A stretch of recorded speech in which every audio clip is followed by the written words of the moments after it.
Hello, everybody. It's the interview queen, Alicia Atout here, and it is my absolute pleasure to welcome back to the show, Channing Decker. Hello. Hello, Alicia. Thank you for having me. I'm happy to be here. Oh, so happy to have you back. We were just kind of saying before the camera started rolling, it's been maybe 4.5 years since having you on my show the first time, so I'm really And psyched to just catch up. and let me say, a whole other version of myself did you get Oh, to yeah, interview at the time?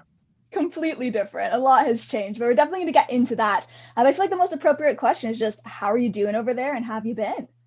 Uh, the short answer would be wonderful. I've definitely taken this time to work on myself and to work on what I can control. That's certainly not pro wrestling bookings at this time, but Yeah. it is a lot of, as I say, work on myself, doing a lot of reading, assessing what parts of myself that I'm ready to let go of and that I feel potentially are holding me back in my endeavors. So, I mean, to say that it's been an unexpected blessing would be an understatement.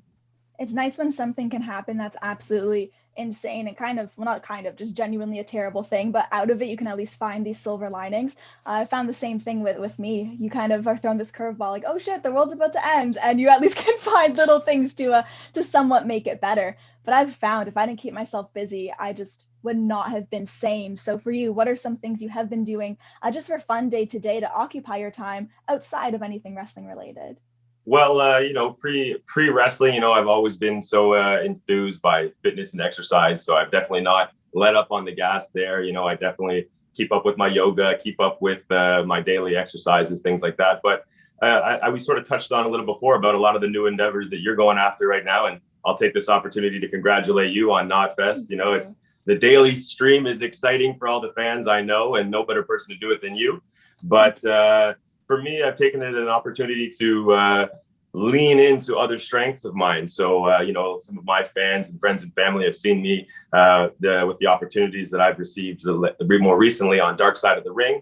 And the challenges that acting has presented me, they do draw from wrestling, but they've given me a lot of new experiences that I really do feel have built me as a performer and really just been a lot of fun in addition to some of the modeling stuff I get to do now with some of my colleagues' brands and even brands that aren't personally related to me that see that I bring a certain energy to the room or the environment, and they like to welcome that into their brands.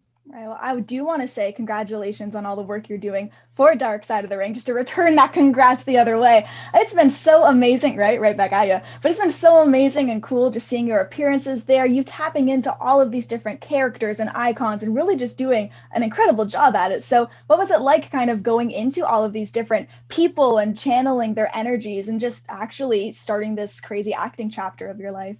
Well, when I first had the opportunity to appear on Dark Side of the Ring was actually in the second season, and one of the things you can is evident right away on the set is the level of professionalism and just the quality of professionals that are involved in making this show possible. So right off the bat, it's a wonderful environment to be in. It really does help bring out the best in everybody there. There's not a lot of wasted motion. There's not a lot of wasted time or energy. And then, so leading into the third season now, as the hype wheel has begun to really build behind the show and everything, when they contacted me, it was made pretty clear to me that I was essentially the choice they had for Pillman. Would I be able to accept the role? So, for me, it's been, I know I've said this on social, but it's been such a learning opportunity for me to learn about myself as a young man dealing with potentially at times eruptive emotion, if you will, that I've leaned Yeah. on to help me excel as a wrestler. But at times it could be a double-edged sword. So in studying Brian and in studying the craft, it's really helped me harness my own energy and make the most use of it, basically.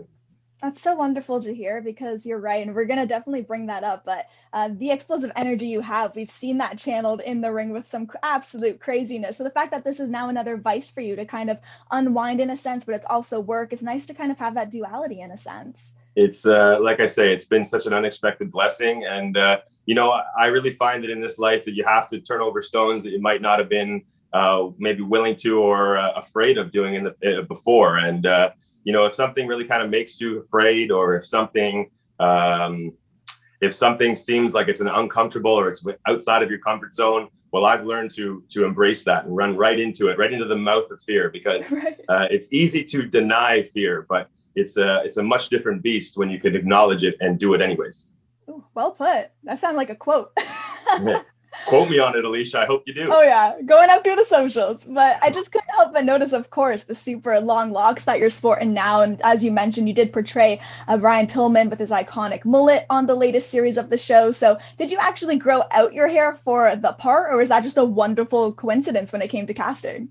Well, I think, I really do like to try to listen to the universe in a lot of ways. And I really do feel that once you're in tune, you really do kind of pick up on what's flowing. And they offered me the role, took the video chat, and were ecstatic to see the hair. I mean, for me as a performer, I like to keep myself moving so that I don't keep stagnant. And I really do feel that my look with the short bleached blonde hardcore look was iconic in its own way. Though, like I said, I like to keep it moving. And, once people start catching up to what I'm up to, I like to move before they understand my next move. So the hair is here for now. We'll see. We'll see if by the time we're performing again, if that will continue to be the case. But for now, I'm vibing it, and I'm going to keep it flowing, as they say.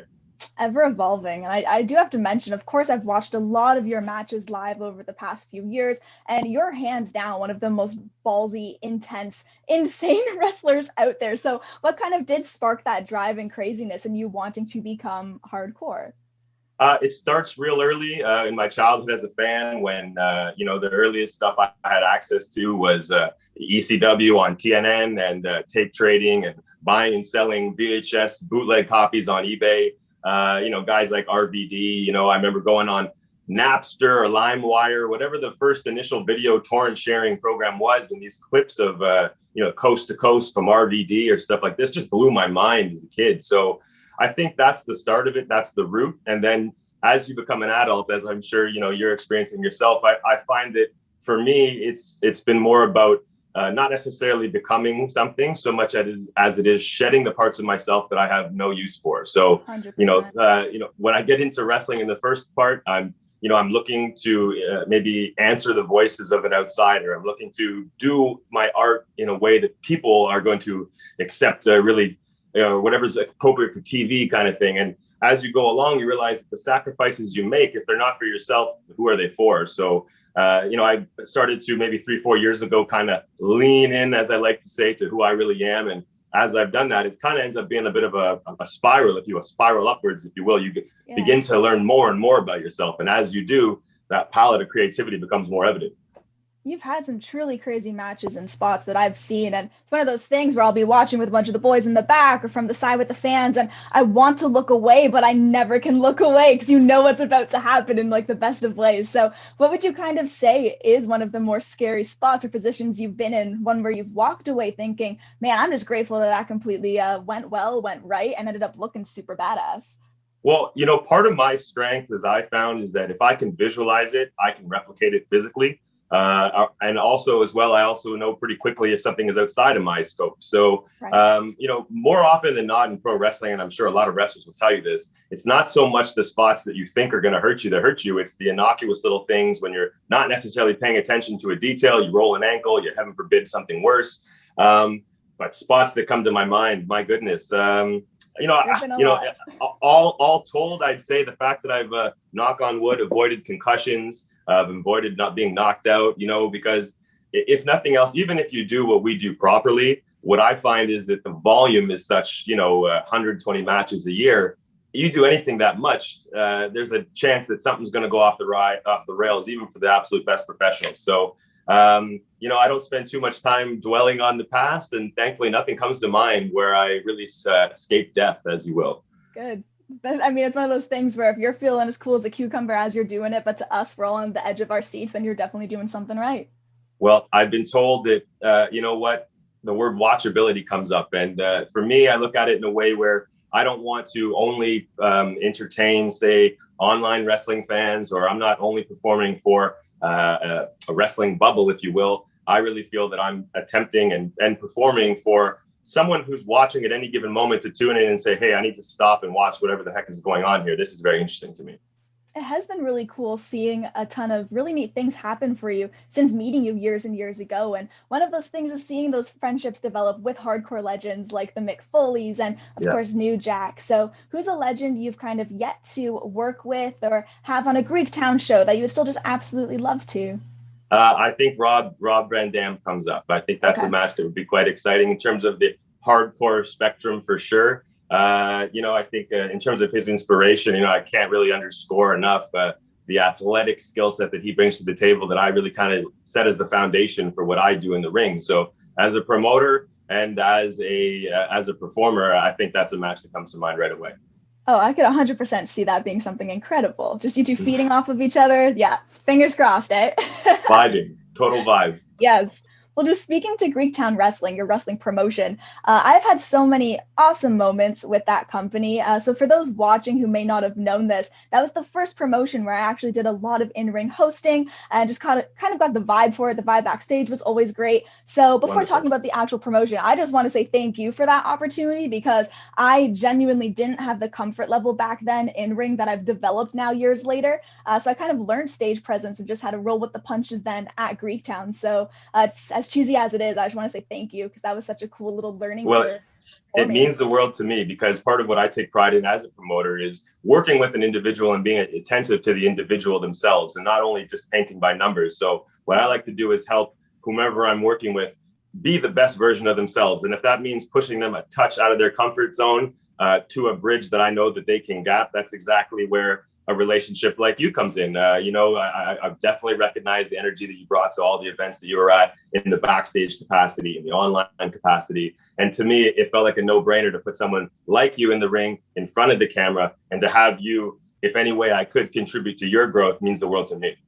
Oh, thank you. It's crazy to see just how much things have changed, because although I remember walking to the ring just so scared, thinking, oh my gosh, this is so new, this is terrifying. That's now literally what I'm doing full time, is hosting all the time. So it's weird to see me going from super scared to now just turning on the webcam or going in front of a crowd and being like, all right, just time to do my thing again. So what a journey from the modest beginnings of the Toronto indie scene all the way up now to MLW as they approach their new deal with Vice, and all the exciting stuff that you've had to do with them and many other promotions along the way. I want to give you like a virtual fist pump, because we're both on Vice right now, which is pretty dope. Yeah, no kidding. Eh? Grew up reading the magazine, and it's all come full circle. It's weird, very crazy. But of course, with the way the world is now, promotions in Canada are put on hold. They're not running, but things are looking hopeful. They're changing. So once things do get somewhat back to a sense of normalcy, are there any plans to bring the promotion back when you eventually can? Absolutely. I've definitely made a good point to, keep in my notes and keep journaling every day as creativity comes and ideas come. And you can imagine what that means for me, which is finding where is my comfort zone and attempting to push myself just outside of that. As a performer and as a promoter, I absolutely take pride in doing new and adding to the scene, building the scene, bringing eyes to the scene and my colleagues any way I can. Saying that stuck with me very early, which was the foundation for the promotion to begin with, was the rising tide raises all ships. So I've always intended to be the rising tide for those around me and myself. And I very much look forward to the opportunity to get back to that. Super psyched about it. I just miss shows. I miss cheering my friends on in the ring, discovering new people. So hell yeah. Sooner than later, definitely. Well, the last thing I want to ask you about today is, as you know, on my show, I also interview musicians. So I definitely want to talk just a little bit about music. So what was the first gig you actually ever went to? The first gig I ever went to, that's a good question, because I don't know if you know this about me, but I love music since my childhood. I've been to an expansive amount of concerts. Probably the one that excites me the most that I remember was when I was about 13 or 14, I absolutely fell in love with the Strokes. It was unbelievable. And so this was on their Room on Fire tour, and they weren't coming to Toronto, I don't believe, though they had played their initial album in a few of the bars in the city. But I was too young, I was like 11 or 12, so I missed it. But anyways, at this point, I had to go see the Room on Fire tour. The closest they got was Niagara Falls, New York. And I had a couple other of my buddies that were bordering on as obsessed as I was. And, as a 15-year-old, you do what you can. So God bless my mother. She threw us in the car, drove us to Niagara Falls, New York. Amazing. She spent an evening shopping, and wow, they didn't disappoint. What a sweat box it was in a dungy little club. And it was a show I'll never forget, believe me. Oh, I saw them at a couple of festivals years ago, and they put on an incredible performance. So that's amazing you got to see them before. They were like really heavily just on the festival circuit only, like an actual tour. That's dope. Yeah, I guess it was probably about, what was their First Impressions of Earth? After First Impressions of Earth, It was just the tops for those guys, which is I'm thrilled to see. And that, they're still creating music even individually and as a band to this day, which I, all these years later, still definitely go back to and have great memories of and actively listen to their new stuff too, which is great. That's awesome. Well, the last thing I wanted to ask you about just pertaining to music, I don't know if it's going to be the same answer. You might actually just answer with the Strokes, but if you could have one artist write entrance music for you, which would that be? Drizzy. Okay. No questions asked. It's got to be Drake. I know when I picture in my mind's eye what it is to be a Toronto-based wrestler, or what it is to be my dreams at the absolute apex. It's main eventing at the Sky Dome with Drizzy performing live. Heck, I may even have Trish Stratus as the valet. Let's put all the Toronto we can get in there. Let's get Austin Matthews in his jersey. Let's do it the right way. T.O. That's amazing. Always representing. You got it. Definitely. Us Canucks. That's all we're such champions of where we come from. It's the best. Well, I really do want to say thank you so much for taking the time, for hopping on here. It's been wonderful being able to catch up. And I'm really just hoping that everybody here is able to learn a lot about you. So thank you a ton.